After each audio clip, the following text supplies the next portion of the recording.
অনেক কষ্ট করে। ভিডিওটা নিতে পারলাম না, ও বাবি ধরেছিল, আমি হাত আটকে ফেলেছে। এদিকে আর বেলটা আর একটু ছোট করতে হবে। আয় নিয়ে আয় আস্তে।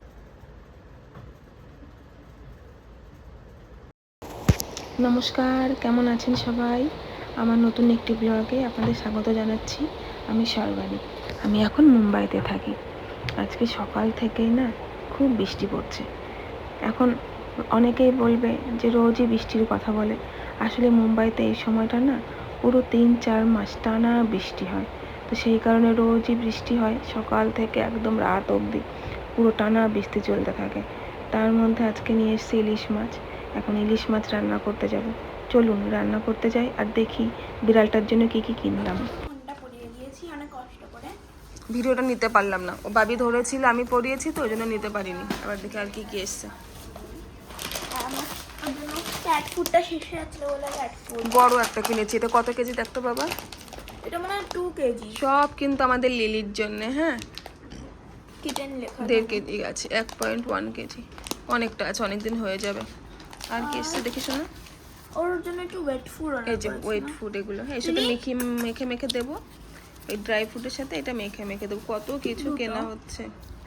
দুটো দিয়েছি। সব ওর জন্য? সব ওর। শুধু একটা বক্স কিনতে হবে ওর জন্য। এটাও ওর জন্য না? আর এটা ক্যান্ড ফুড। এটাও ক্যান ফুড। প্যাকেজিংটা একটু খারাপ ছিল।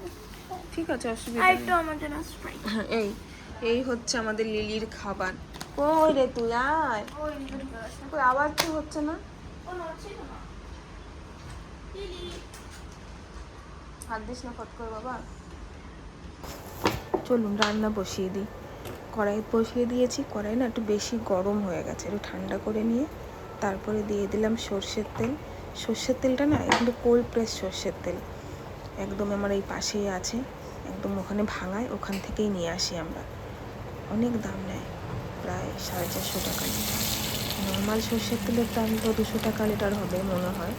আর এই সর্ষের তেলটার দাম নেই 450 টাকা। যাই হোক, ও তেল তো গরম হয়ে গেছে। এবার হলুদ দিয়ে দিলাম।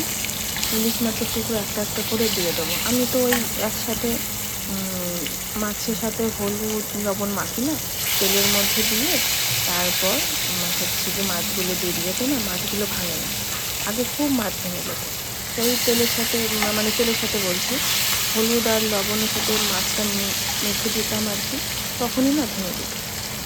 তারপর থেকে এইভাবে করার পর থেকে দেখি আর মাছগুলো ভাঙে না, সুন্দর হয়। ছোটো কড়াইতে ওই 5-6 পিস মতো মাছ হয়ে যাবে আমার। ব্যাস যথেষ্ট। 6 পিস মাছ এইটুকুটি আমাদের হয়ে যাবে। এইটুকুই আমি রান্না করবো। আর সর্ষে পোস্ত দিয়ে রান্না করবো তো মাছগুলোকে ভালো করে কড়া করে এপিট ওপিট করে ভেজে নেবো। ভেজে নিয়ে তারপর যেটা আমি মশলাটাও করতে দেবো। মশলার মধ্যে অনেক কিছুই করতে হবে। অন্যান্য সময় সামান্য একটু মশলা করা থাকে, আজকে আর মশলা করার নেই জানেন তো, তাই জন্য আমাকে আবার মশলাটাও করতে হবে।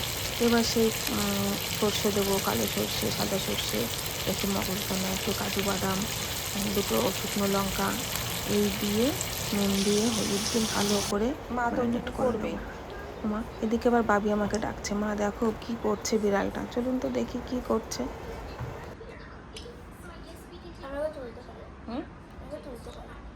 কোথায় যাস? কোথায় যাও? আরে ঘষাঘষি করবে বাবা। বাবিকে এত পছন্দ হয়েছে? এত পছন্দ হয়েছে তোমার বাবিকে? দিদিকে এত ভালো লাগছে? Cutie, cutie, cutie duty. আরে ঘষাঘষি।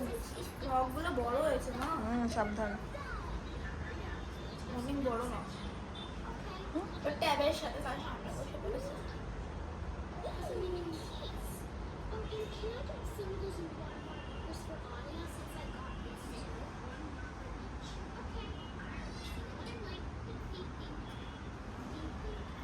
ওর জন্য সব থেকে প্রথম বাড়ি কোনটা? ওই টেবিলের নিচে।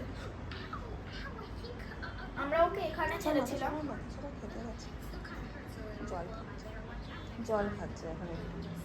জল খাও, জল খেয়ে নাও, জল খাও আর আমরা ভালো করে খাও। আমরা এই দুটো সেটেরটা কেন কিনেছি, কারণ একটা হলে প্রথমে খাবার খাবে, তারপরে আবার ওটা জল ভরতে হবে, আবার এরকম করতে হবে, ওরকম করতে, তাই দুটো কিনেছি। আর একটা আমরা দুধ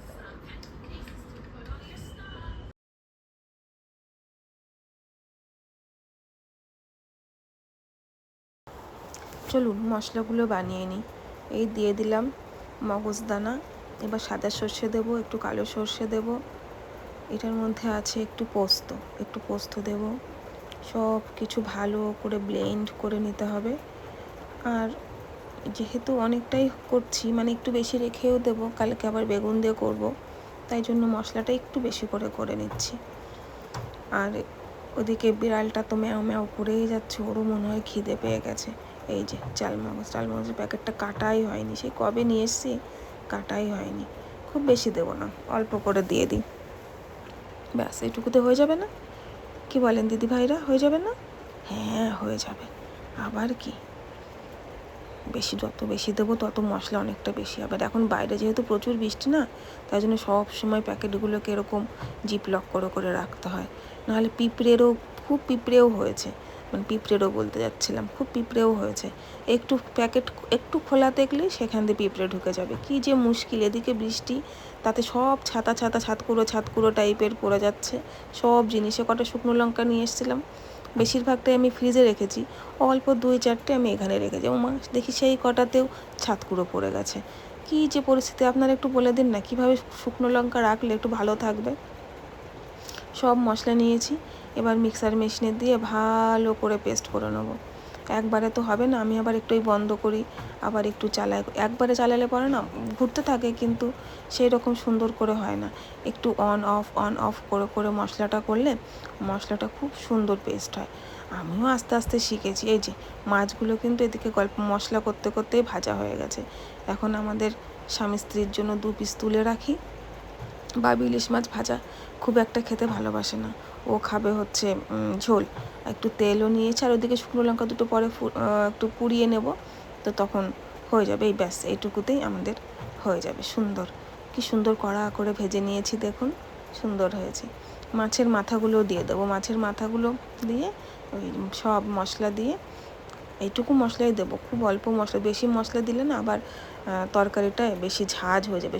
কালো সর্ষে যা ঝাঁঝ, বাপরে বাপ, মুম্বাইয়ের সর্ষে, জানি না সর্ষেগুলো কোথা থেকে আসে এখানে, খুব ঝাঁঝ, একটুতেই এত ঝাঁঝ। আমাদের পশ্চিমবঙ্গে কিন্তু মশলায় সর্ষেতে ঝাঁঝ আছে, কিন্তু তারপরও একটুখানি কম আমার মনে হয়, কিন্তু এইখানে কোথা থেকে আসে জানি না, কিন্তু খুব ঝাঁঝ। সামান্য না দিলে খেতেই পারবো না। তরকারিটা ভালো করে ফুটবে, ফোটার পরে মাছগুলো উল্টে পাল্টে এদিক ওদিক করে দেবো।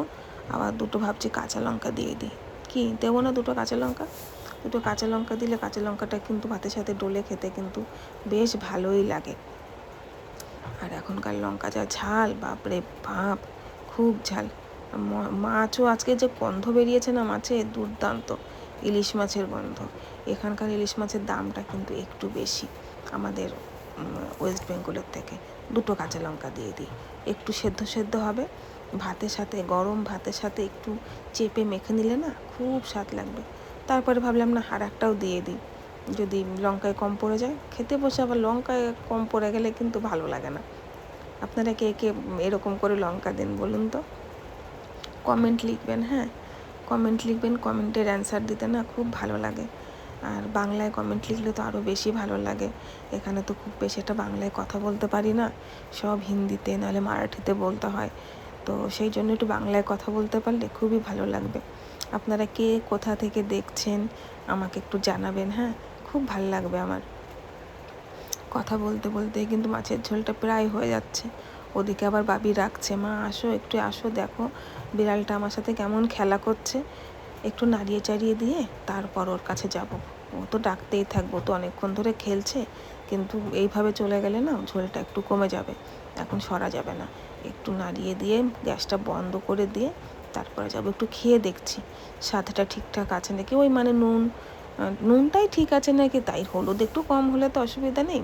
সামান্য একটু, আবার মনে হচ্ছে সামান্য একটু নুন দিতে লাগবে, সামান্য একটু নুন দিলাম, দিয়ে এবার ব্যাস নামিয়ে দেবো।